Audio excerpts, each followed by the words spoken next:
আলাইকুম, welcome to my channel সাবাস daily ব্লগসে। কেমন আছেন আপনারা সবাই? আশা করছি আপনারা সকলে অনেক বেশি ভালো আছেন। আমরা হলার মতো অনেক বেশি ভালো আছি। আজকে হচ্ছে সকাল থেকে সকালে ঘুম থেকে ওঠার পর থেকে এত পরিমাণে ব্যস্ত, কারণ আজকে হচ্ছে আমাদের বাসায় কিছু স্পেশাল মেহমান আসবে। আর মেহমান আসলে তো অনেক পরিমাণে কাজ থাকে। সকাল থেকে উঠে কাজ করতে করতে আমার অবস্থা খারাপ। আমি এখনও লিটারালি কাজ করতেছি, আর আম্মু হচ্ছে ওখানে সব রান্নাবাড়া করছে। যেহেতু মেহমান আসবে তাই আজকে তো সব স্পেশাল রান্নাবাড়া হবেই। আর আমার হচ্ছে একটু ঠান্ডাও লেগে গিয়েছে, কালকে রাতে একটু ঠান্ডা পানি খাওয়া হয়েছিল তার জন্য। সো যাই হোক, চলেন ব্লগটি শুরু করা যাক। আজকে সারাদিন যা যা করলাম, কী কী রান্না হলো সব কিছু দেখতে পারবেন। আজকে আমি কিছু আলু সিদ্ধ করে নিয়েছি, এখন হচ্ছে আমি এই আলুটাকে ম্যাশ করে রেখে দিব। দেখেন কি পরিমাণে গরম ধোয়া হচ্ছে, দেখা যাচ্ছে কি না জানি না। আমি হচ্ছে এটা দিয়ে একটা স্ন্যাক্স বানাবো বিকেলে। আপু হচ্ছে আমার হাতে নুডলস আর কেক খেতে চেয়েছে, কিন্তু শুধু তো নুডলস আর কেক দিলে হবে না, আরও কিছু তো থাকতেই হবে, যেহেতু তারা আমাদের গেস্ট। সো আমি হচ্ছে এই স্ন্যাক্সটা বানাবো, আলু আর চিকেনও থাকবে এটার সাথে। রেসিপিটা আপনারা দেখতেই পারবেন। এখন জাস্ট হচ্ছে আমি আলুটাকে ম্যাশ করে রেখে দিব, কারণ আলু যেহেতু ঠান্ডা হয়ে গেলে শক্ত হয়ে যায় এই কারণে। আর বিকেলে যখন তৈরি করবো আপনারা দেখতেই পারবেন। আর নুডলস কেকের সাথে তো আরও অনেক কিছুই থাকছে, সব কিছুই দেখতে পারবেন আপনারা ব্লগে। এখন হচ্ছে ফার্স্ট আমি আলুটাকে ডলে নিব। তো ঠান্ডা লেগেছে তাই আমার ভয়েসে কোনো প্রবলেম হলে আপনারা প্লিজ কিছু মনে করবেন না, কারণ আমার গলাটা অনেক বেশি ভাঙা ভাঙা হয়ে আছে ঠান্ডার জন্য। তাও আমি চেষ্টা করছি যতটা সম্ভব জোরে জোরে কথা বলার, যেন আপনারা আমার ভয়েসটা ক্লিয়ারলি বুঝতে পারেন। অ্যান্ড গাইস, এই ক্লিপটা হচ্ছে আমার বোন দিয়েছিল, কারণ ওরা হচ্ছে ওই টাইপের রঙা দিয়ে দিয়েছে আমাদের বাসায় আসার জন্য। তো ফাইনালি চলে এসেছে আমাদের বাসায়। সব কাজ টাজ শেষ করে এখন হচ্ছে একটু ফ্রি হলাম আমরা, ফ্রেশ ট্রেশ হয়ে। আর ইতিমধ্যে হচ্ছে আমাদের মেহমানও চলে আসছে। এত পরিমাণে ব্যস্ত ছিলাম যে আমি আর কোনো ক্লিপই নিতে পারিনি আপনাদের জন্য। এর মধ্যে মেহমানরা আসলো, তাদেরকে শরবত টরবত দিয়ে একটু ঠান্ডা করলাম। এখন হচ্ছে আমরা খাবার সার্ভ করছি দুপুরে লাঞ্চ করার জন্য। আর আজকের মেনুতে কি কি আছে চলেন আপনাদের সাথে শেয়ার করি। তো গাইস, এটাই হচ্ছে আমাদের আজকে দুপুরের মেনু। সবগুলো খাবারই হচ্ছে আপুর পছন্দে তৈরি করা হয়েছে। আপু হচ্ছে পোলাও মাংস খুব একটা বেশি পছন্দ করে না, সে হচ্ছে ভাত তারপরে মাছ এই টাইপের তরকারিগুলোই বেশি পছন্দ করে। তাই আম্মু হচ্ছে এইগুলোই রান্না করেছে আপুর পছন্দ অনুযায়ী। আর আজকে হচ্ছে আমাদের বাসায় আমার বোনের ননাসরা সবাই এসেছে অ্যাকচুয়ালি। এখানে হচ্ছে গরুর মাংস আলু দিয়ে, তারপর ইলিশ মাছ, ঢ্যাঁড়স, তারপরে আরেকটা আই থিঙ্ক কি জানি শুটকির তরকারি ছিল, তারপর বেগুন ভাজা, করলা ভাজি, সালাদ, তারপর ডালের বড়া আর হচ্ছে চিংড়ি মাছের বড়া অ্যান্ড ভাত।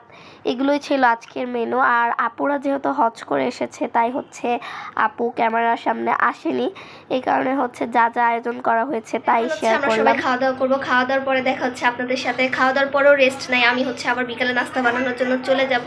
সো চলেন এখন সব মেহমানদেরকে সময় দেই একটু, কারণ অনেক বেশি ব্যস্ত ছিলাম আজকে, আর এখনও ব্যস্তই থাকবো। তাও যতটুকু পারছি আপনাদের জন্য ক্লিপ নেওয়ার চেষ্টা করতেছি। আর যেহেতু তারা আমাদের বাসায় গেস্ট হিসেবে এসেছে, তাদের তো অবশ্যই আপ্যায়ন করতেই হবে। সো চলেন এখন ফার্স্টে আমরা খাওয়া দাওয়া করি সবাই। আমি আপুদের জন্য পটেটো চিকেন নাগেটস তৈরি করছি। আপু হচ্ছে আমার হাতে নুডলস আর কেক খেতে চেয়েছিল, কিন্তু শুধু তো এই দুইটা দিলে হবে না, তাই হচ্ছে আমি আরেকটি স্ন্যাক্স বানাচ্ছি। আর আরও কিছু থাকবে নাস্তা, আপনারা দেখতেই পারবেন। তো গাইস, ফাইনালি এটাই হচ্ছে আমাদের বিকেলের নাস্তা। আমি আরও কিছু করতে চেয়েছিলাম, কিন্তু কিছুক্ষণ আগে যেহেতু আপনারা দুপুরে খাবার খেয়ে উঠেছে তাই হচ্ছে আর কিছু করা হয়নি। কেকটা হচ্ছে আমি আগের দিন রাতেই তৈরি করে রেখেছিলাম। এরপরে হচ্ছে চাউমিন আর হচ্ছে আমার পটেটো নাগেটসটা তৈরি করেছি। এরপরে হচ্ছে আপু আমার হাতের হট ক্যাপাচিনো কফিটা খেতে চেয়েছিল, কারণ আপু যখন সৌদিতে ছিল আমি হচ্ছে সবাইকে বানিয়ে খাওয়াইছিলাম আমার বোনদের বাসায় গিয়ে, কিন্তু আপু যেহেতু খেতে পারিনি তাই আজকে আপুর জন্য এই কফিটা বানালাম। কেমন হয়েছে অবশ্যই জানাবেন সবাইকে কমেন্টে। দেখেন এত বেশি সুন্দর, মাশাআল্লাহ। চারটা জাস্ট দেখেন, আমি আপনাদেরকে জুম করে দেখাই। ও গাইস, একদম হীরার একটা টুকরা মনে হচ্ছে চারটাকে দেখে। অনেক সুন্দর একটা আজকে ওয়েদার, মাত্র হচ্ছে সন্ধ্যার আজান দিল আর এত সুন্দর ওয়েদার, ও মাই গড।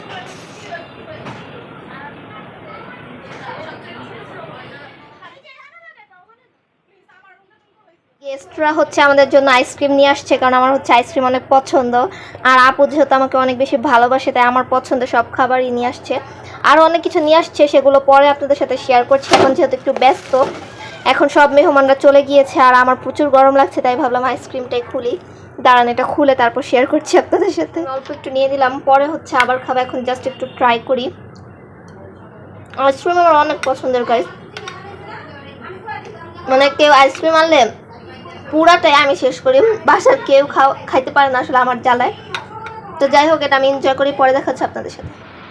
তো গাইস, কালকে তো আপনারা দেখতেই পারলেন ব্লগে যে আমাদের বাসা হচ্ছে আমার বোনের ননাসরা ঘুরতে আসছিল, আর আপু হচ্ছে কিছুদিন আগে বড় হতে গিয়েছিল, সেখান থেকে হচ্ছে আমার জন্য এই সুন্দর বোরকাটা নিয়ে এসেছে।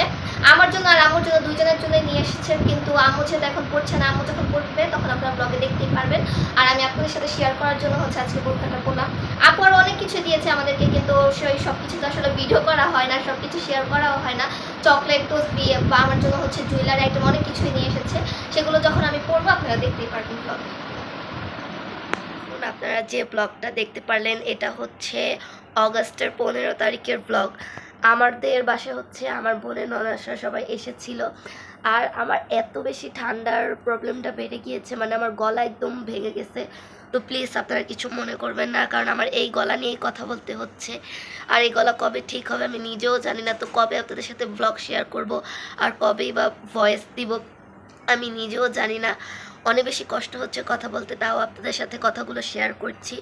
যাই হোক, এখন যে ব্লগটা আপনারা দেখতে পারলেন এটা হচ্ছে অগাস্টের 15 তারিখের ব্লগ। আমাদের বাসায় হচ্ছে আমার বোনের ননাসরা সবাই ঘুরতে আসে, আর সেই দিনই হচ্ছে আমার বোনকেও রেখে যায়, যেহেতু আম্মুর বার্থডে প্রোগ্রাম ছিল আমাদের পরের দিন। তো যাই হোক, আজকে ব্লগটি কেমন লাগলো আপনাদের কাছে, আশা করি ভালো লেগেছে। ভিডিওটি ভালো লেগে থাকলে please like, comment, share and subscribe করে আমার পাশে থাকবেন, আমাকে সাপোর্ট করবেন। আল্লাহ হাফেজ। আর আমার কণ্ঠর জন্য আজকে খুব একটা বেশি কথা বললাম না, তারপরেও যতটুকু কথা বলেছি আপনাদের কোনো প্রবলেম হয়ে থাকলে প্লিজ আমাকে ক্ষমা করবেন আসলে। আল্লাহ হাফেজ।